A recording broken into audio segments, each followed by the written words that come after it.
Nag-viral muli ang Kim Pao sa ngayon dahil sa kanilang kissing scene na sobrang torrid.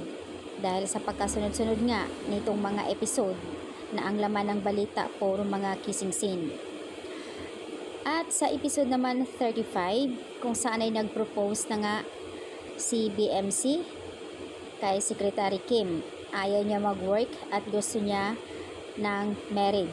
Kaya naman ay napatulala si Kim Chiu or Secretary Kim. Palala na nga ang kanilang kissing scene. Ika nga ay nabansagan na nga sila ng The Queen and King mukbang. Aba, masasabi mong real na real talaga ang kanilang halikan. Sa post naman ng Dreamski PH, ABS-CBN at iba pang mga entertainment. Sobrang nakakatawa. Sobrang happy ang lahat dahil ang mga comment nila puro laplapan as in mga kissing scene ang laman ng comment doon sa post ng EBS and Dreamski PH. Lalo na mga Kim Pao fans na sobrang addict sa mga galawan ng Kim Pao. Yung comment nila sa men's, grabe.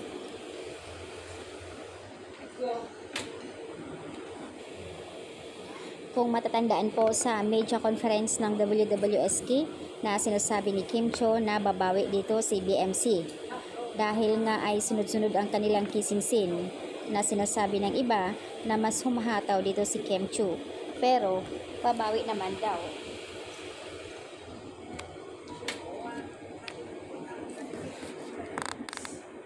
Hindi na nga makapaniwala ang ibang mga netizens sa kanilang kissing scene.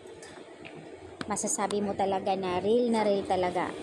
Sa mga solid Kim Pao fans ha, galawan pa lang, alam nyo na. Napaka-imposibleng hindi sila magka-developan talaga. Sa daming mga kissing scene na naglalabasan, imposibleng hindi magkaka-developan or magka-inlaban ang dalawa.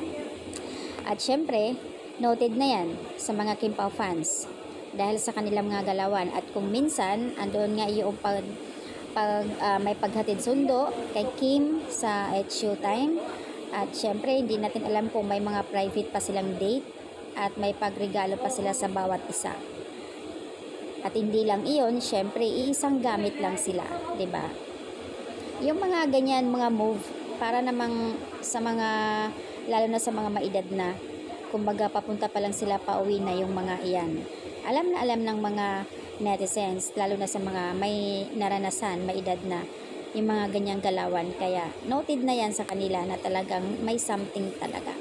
Syempre, hindi lang nila pwedeng sasabihin in public na may relasyon sila dahil nga may mga project pa silang gagawin.